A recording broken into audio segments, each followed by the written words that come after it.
Klik aja.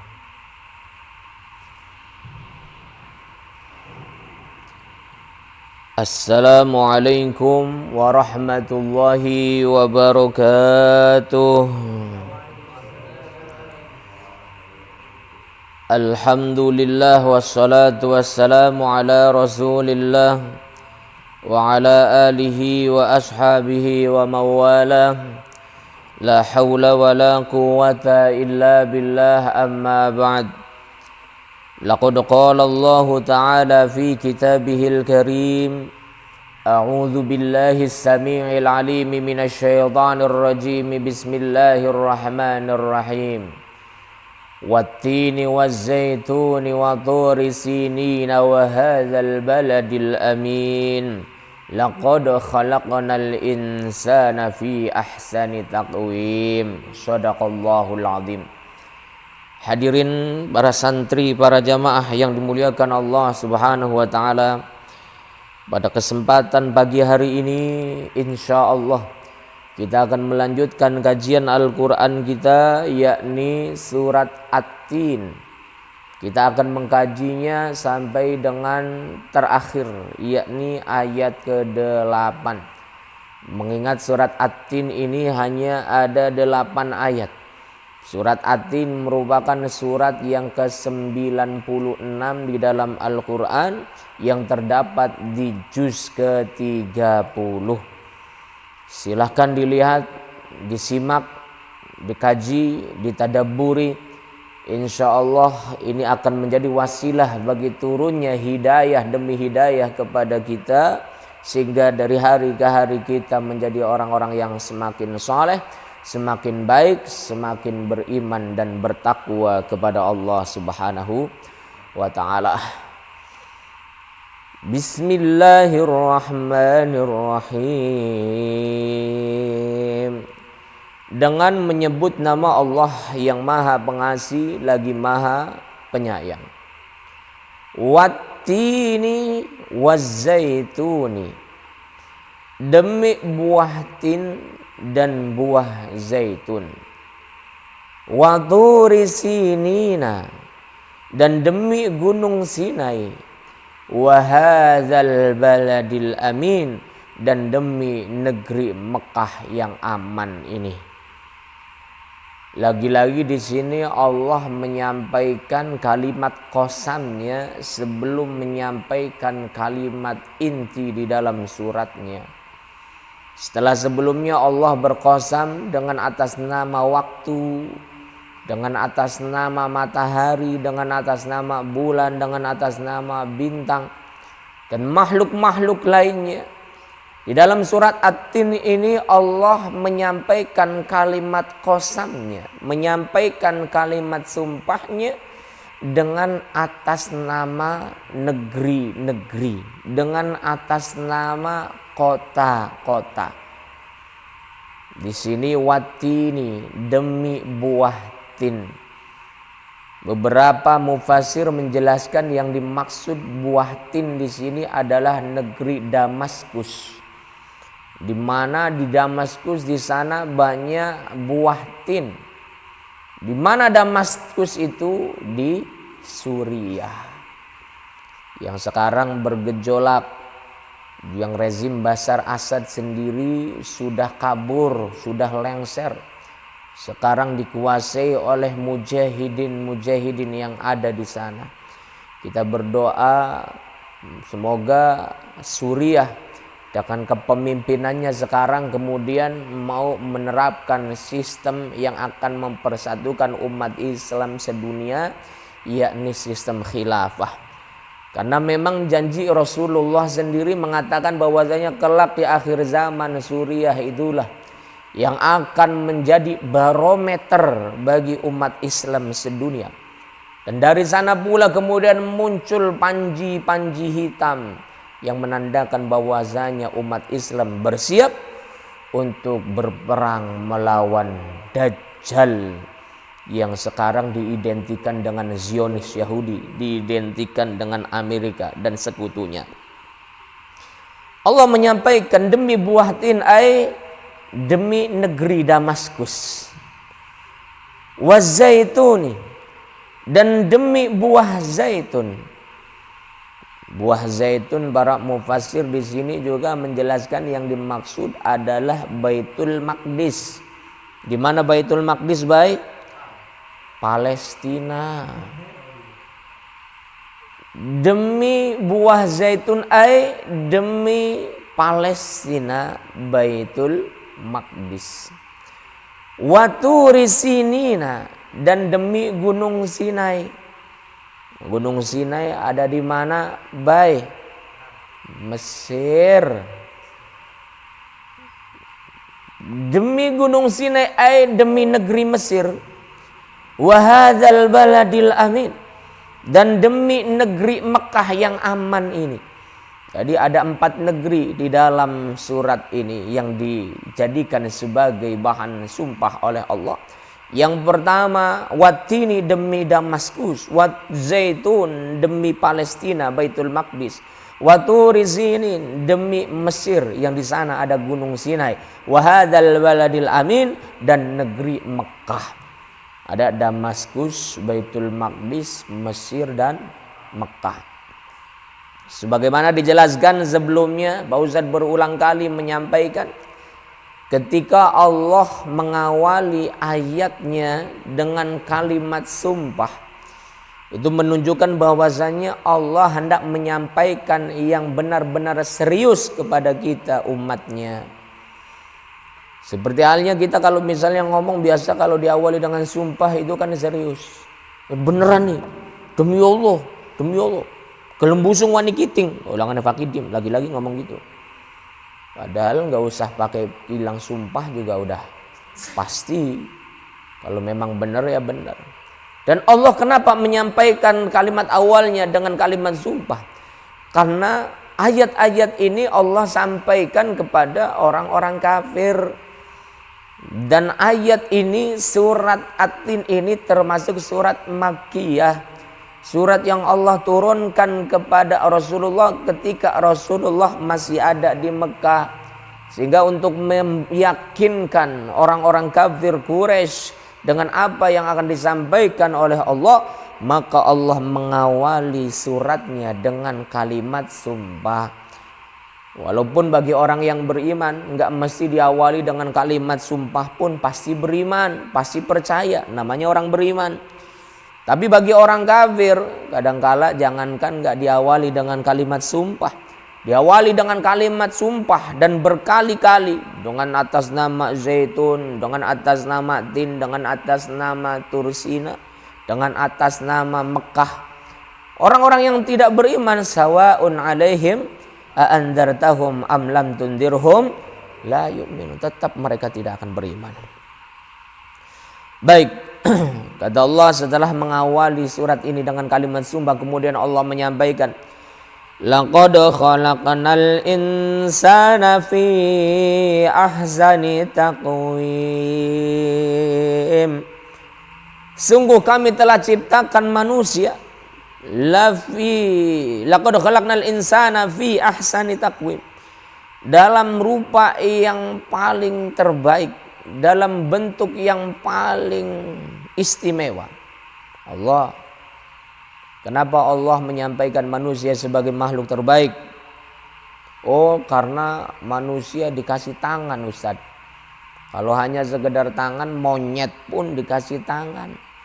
Tapi Allah tidak menyebut monyet sebagai makhluk yang sempurna. Oh, mungkin karena manusia dikasih kaki, Ustaz. Kalau hanya sekedar kaki, bahkan mohon maaf anjing pun Allah berikan dia kaki. Tapi Allah tidak menyebut anjing sebagai makhluk yang sempurna. Oh, jangan-jangan karena manusia dikasih kepala, Ustaz. Kalau hanya sekedar kepala, banyak binatang-binatang juga Allah beri kepala. Tapi Allah tidak menyebut mereka sebagai makhluk yang sempurna. Terus apa yang menyebabkan manusia disebut oleh Allah sebagai ahsani taqwim? Makhluk yang dengan bentuk penciptaannya yang paling baik. Jawabannya adalah karena Allah karuniakan akal dan hati nurani bagi mereka. Sehingga sudah seharusnya manusia Dengan itu mampu membedakan mana yang benar, mana yang salah. Jadi kalau misalnya ada manusia tidak mampu membenarkan mana yang hak, mana yang batil, ini berarti ada masalah dengan akalnya. Ada masalah dengan hati nuraninya. Jangan-jangan sudah koslet dia punya akal. Jangan-jangan sudah error dia punya hati, sehingga mati rasa, tidak mempunyai rasa empati, tidak punya rasa kasihan kepada sesama. Ada rakyat sedang dizalimi oleh kaum oligarki, bukannya rakyat yang dibela, justru kaum oligarki yang dibela. Jangan-jangan dia sudah koslet dia punya akal. Dia sudah error, dia punya hati perasaan. Ada rakyat sedang dirampok oleh kaum asing-asing. Justru rakyat disalah-salahkan. Rusak dia punya hati, rusak dia punya pikiran. Ketika sudah rusak hati dan pikirannya, panca inderanya sudah tidak ada lagi getaran yang benar. Maka Allah katakan, coba surat apa ayat berapa? Sabit Sakif pakai pecinya. Dibuka Al-Qur'annya. Dibuka Al-Qur'annya. Dibuka Al-Qur'annya. Bana dibuka Al-Qur'annya. Lihat surat Al-A'raf 179. Al-A'raf 179. Bismillahirrahmanirrahim. Walaqad dzara'na li jahannama katsiran minal jinni wal ins lahum qulubun la yafqahuna biha wa lahum a'yunun la yubsiruna biha walahum adhanun la yasma'una biha ulaika kal an'ami bal hum adall ulaika humul ghafilun. Surat apa itu? Ayat berapa? 179. Sabit sudah ketemu belum? Masih nyari-nyari. Walaqad dzara'na li jahannama katsiran minal jinni wal ins. Dan sungguh kami akan penuhi neraka jahanam itu dari kelompok jin dan manusia. Jadi nanti neraka jahanam di dalamnya ada dua golongan. Yang pertama jin, yang kedua manusia. Siapa mereka jin dan manusia yang akan menjadi penghuni neraka jahanam? Allah kemudian melanjutkan firman-Nya, lahum qulubul la yafqahuna biha. Mereka yang punya hati tapi tidak digunakan hatinya untuk mentadabburi ayat-ayat Allah. Mereka punya hati tapi nggak dipakai. Hati nurani dia berbicara, kamu tuh salah. Tapi hawa nafsu tidak mempedulikannya. Kadangkala hati nurani bilang, kamu itu salah, nggak bener. Kamu membela cukong, kamu membela aguan, kamu membela kaum oligarki. Kamu itu nggak benar. Kamu itu seharusnya yang dibela rakyat, yang dibela nelayan, yang dibela kaum ad-du'afa. Kamu kok justru yang dibela kaum oligarki, yang dibela kaum kapitalis. Enggak bener. Hati nurani kadangkala teriak. Tapi hawa nafsu sudah terlanjur menguasai dirinya. Sehingga dia tidak peduli. Jangankan dengan orang lain. Dengan hati nurani sendiri pun dia tidak pedulikan. Calon penghuni neraka Jahannam. Lahum qulubun la yafqahuna biha. Punya hati tapi nggak dipakai. Nggak ada rasa empati, nggak ada rasa kasihan. Kamu tuh salah. Ngebenci orang-orang soleh itu salah. Kamu tuh salah. Ngebenci orang-orang yang rindu syariat Islam itu. Kamu tuh salah. Mengkriminalkan orang-orang yang memperjuangkan kalimat tauhid. Memperjuangkan hukum-hukum Allah. Tapi apalah daya, hawa nafsu sudah terlanjur menguasainya. Sehingga dia tidak pedulikan hati nurani yang berbicara. Sekali lagi jangankan kepada orang lain. Kepada hati nurani sendiri pun dia tidak pedulikan. Calon neraka jahanam. Walahum a'yunul la yubsiruna biha. Dan mereka yang akan menjadi penghuni neraka jahanam, mereka punya mata akan tetapi tidak digunakan matanya untuk melihat ayat-ayat Allah. Punya mata nggak mau digunakan untuk melihat fakta yang sesungguhnya. Kadangkala dia tahu ini benar, ini salah. Karena dia sendiri menyaksikan, oh ini orang benar nih harus dibela. Ini yang salah, jangan kita bela. Tapi apalah daya hawa nafsu sudah menguasainya sehingga dia tidak gunakan matanya untuk melihat fakta yang sesungguhnya. Tidak mau digunakan untuk melihat ayat-ayat Allah. Walahum adzanul la yasma'una biha. Dan mereka yang dikaruniai pendengaran, dikaruniai telinga, akan tetapi tidak digunakan telinganya untuk mendengarkan ayat-ayat Allah. Punya telinga enggak dipakai. Punya telinga enggak dia apa? Zaki. Bingung dia. Punya telinga enggak dia apa? Sabit. Enggak dipakai. Punya telinga enggak dipakai. Rakyat ngejerit. Orang lain teraniaya enggak dipakai. Si bodoh teuing orang urusi aja. Calon penghuni neraka jahanam. Enggak senang sama dakwah, enggak senang sama ngaji. Calon penghuni neraka jahanam. Kalau ada tausiah, kalau ada nasihat, kalau ada dakwah, kalau ada ceramah, dia enggak suka. Tapi giliran lagu-lagu dangdut, gandut, giliran hal-hal yang tidak bermanfaat, dia senang, dia mau mendengarkannya. Acara pengajian kayak gini nggak suka. Main media sosial, ceramah langsung di scrolling. Ada joget TikTok, anggut sampai selesai mau didengerin. Ada kayak gitu, Dim? Ada. Pak Ustadz tanyanya ada atau tidak, jawabnya banyak.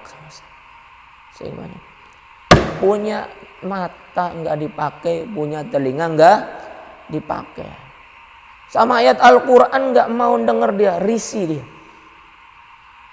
Sama dakwah, sama nasihat, sama ceramah, konten-konten dakwah nggak suka. Lihat langsung seneng. Giliran dangdutan, TikTok, joget-joget, hiburan, mau dia dengerin. Calon penghuni neraka jahanam. Kata Allah, laqad khalaqnal insana fi ahsani taqwim.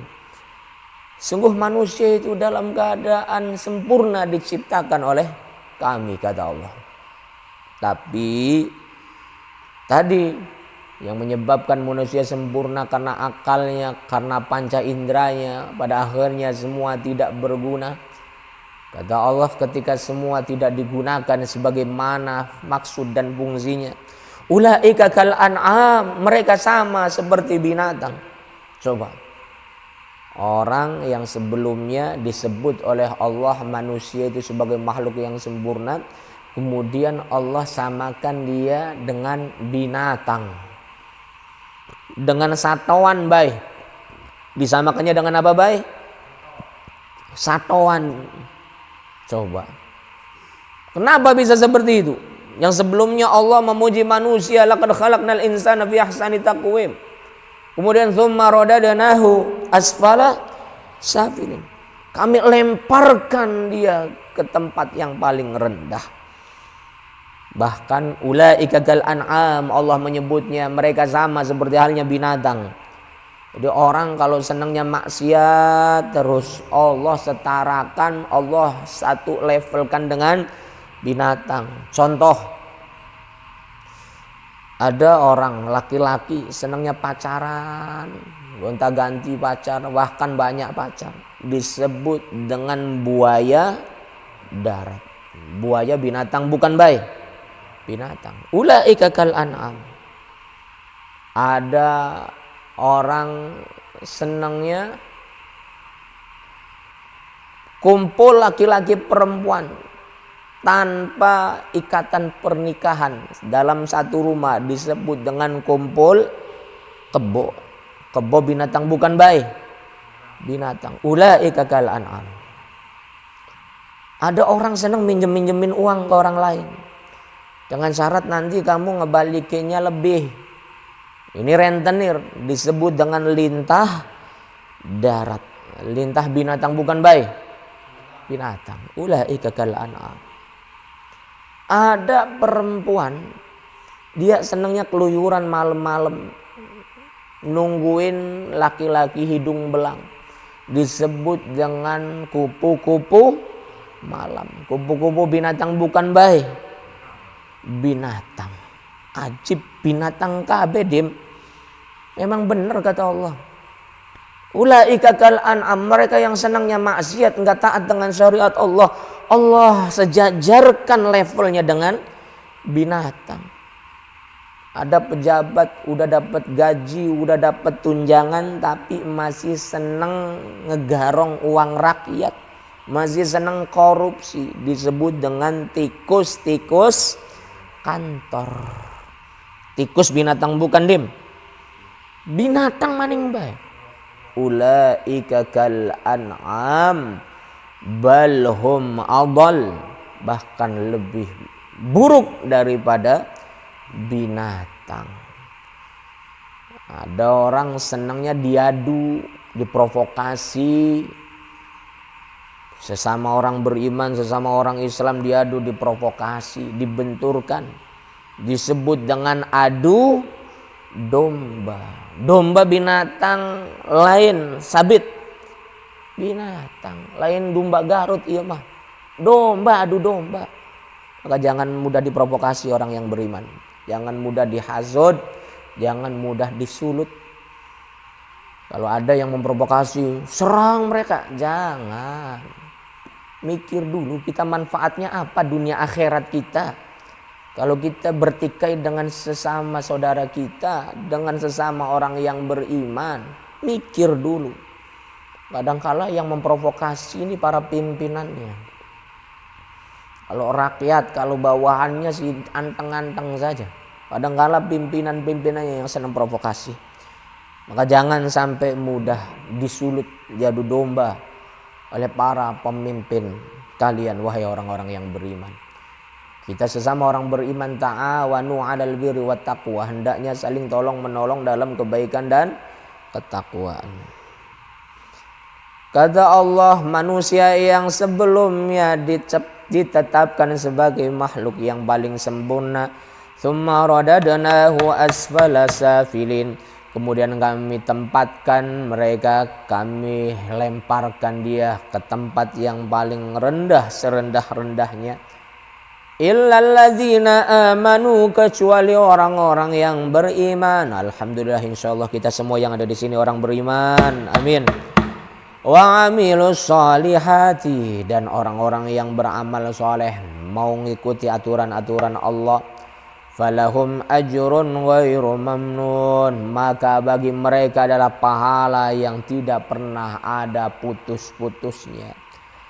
Fama yukadzibuka ba'du biddin, maka apa yang membuat mereka mendustakan dengan adanya hari pembalasan? Alaihissallahu bi ahkamil hakimin, bukankah Allah hakim yang paling adil? Bukankah Allah hakim yang paling bijaksana? Kenapa Allah menciptakan akhirat menciptakan surga dan menciptakan neraka. Karena Allah tahu di dunia ini banyak orang yang akan terzalimi dengan hukum-hukum yang ditetapkan oleh manusia, yang disesuaikan dengan hawa nafsu mereka. Sehingga banyak terjadi orang terzalimi, yang salah tidak dihukum, yang benar justru dihukum. Maka orang yang tidak mendapatkan perlakuan yang adil di dunia ini, mereka akan mendapatkan keadilan yang sesungguhnya di akhirat nanti. Semoga ada faedah, semoga ada manfaatnya. Semoga kajian kita surat At-Tin ini semakin menggerakkan hati kita, sehingga kita berusaha menjadi orang yang lebih baik lagi, menjadi orang yang soleh, menjadi santri-santri yang semakin beriman dan bertakwa kepada Allah Subhanahu wa taala. Allahumma amin ya rabbal alamin. Shadaqallahul azim. Rabbi fanfa'na bima 'allamtana wahdinal husna bima hadaitana. Rabbi fanfa'na bima 'allamtana wahdinal husna bima hadaitana. Ya Allahu ya Dzal jalali wal ikram. Mahaduna mahadul Quran, majlisuna majlisul Quran. Ya Allahu ya Rahman, Dzal jalali wal ikram. Mahaduna mahadul Quran, majlisuna majlisul Quran. Allahumma ahyina bil Quran, Allahumma amitsna bil Quran, Allahumma akrimna bil Quran. Waj'alhu lana hujjatan fi akhir zaman. Allahumma ahyina bil Quran, Allahumma amitsna bil Quran, Allahumma akrimna bil Quran. Waj'alhu lana hujjatan fi akhir zaman. Alhamdulillahi rabbil alamin. Subhanakallahumma wa bihamdika asyhadu an la ilaha illa anta astaghfiruka wa atubu ilaik. Wa lafu minkum. Wassalamualaikum.